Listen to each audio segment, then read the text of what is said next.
Today, I want to talk about commercial properties.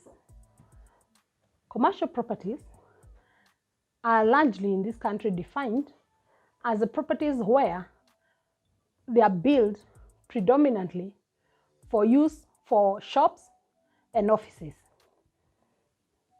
Most of them will have shops on the ground floor and offices on the upper floors, or they'll be purely offices from the ground floor up. And I want us to look at what are the things you need to consider when you're purchasing a commercial property. Number one, as in most properties, location. Location, location, location when you're investing in a property. Where is it located? Two properties could be opposite each other, divided by a road, but they will not be the same. It could be on the side of the road that is easier to access, and the other one is on the side of the road that is more difficult to access. And what you will learn is that those two different properties will attract different clienteles and may be costing even differently.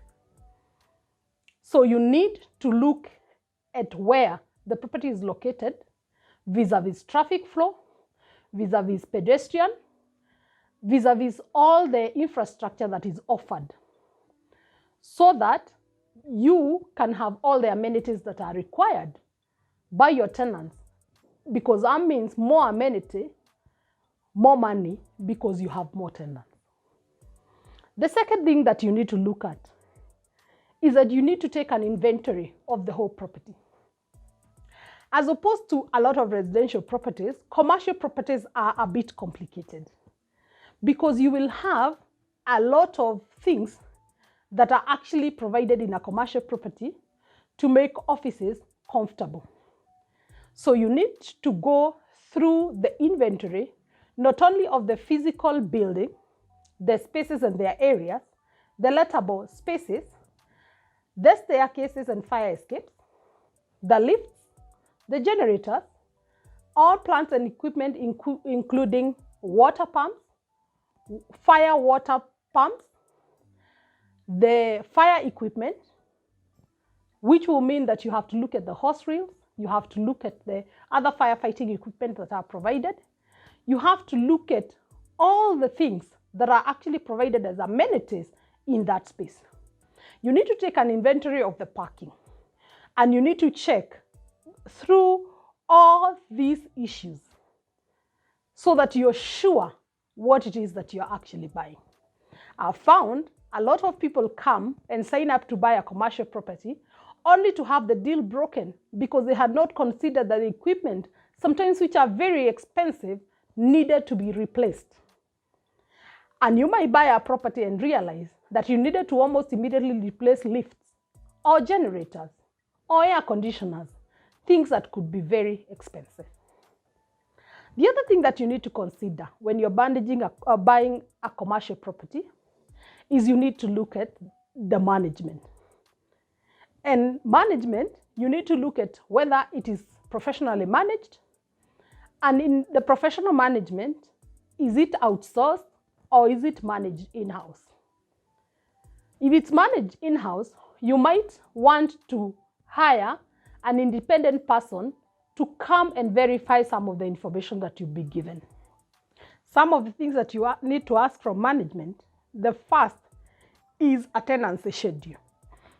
On the tenancy schedule, you will see the names of the tenant, the lease that is given to the tenant in terms of when did it start, when it's the end of that lease, how much rent are they paying, is the rent up for review or not, and if it is, when will it be reviewed?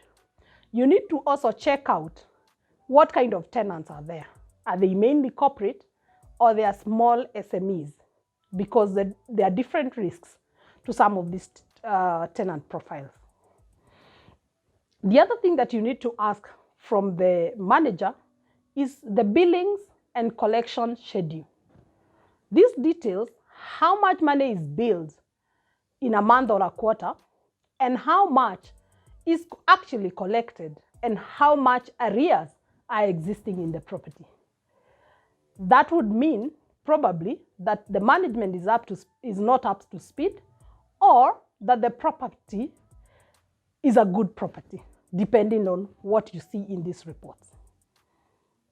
The manager could also help you with the inventory. Like we said, you need to undertake an inventory of the property so that you're only going to confirm as opposed to taking your own inventory.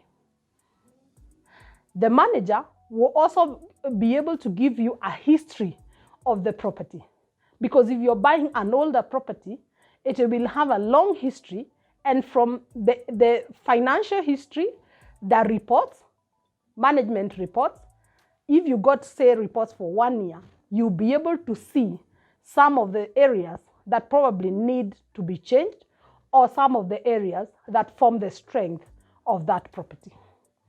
Today we stop there. In the next video, we'll continue talking about the things you need to check in purchasing of a commercial property. Keep it here for more information on real estate from Mary.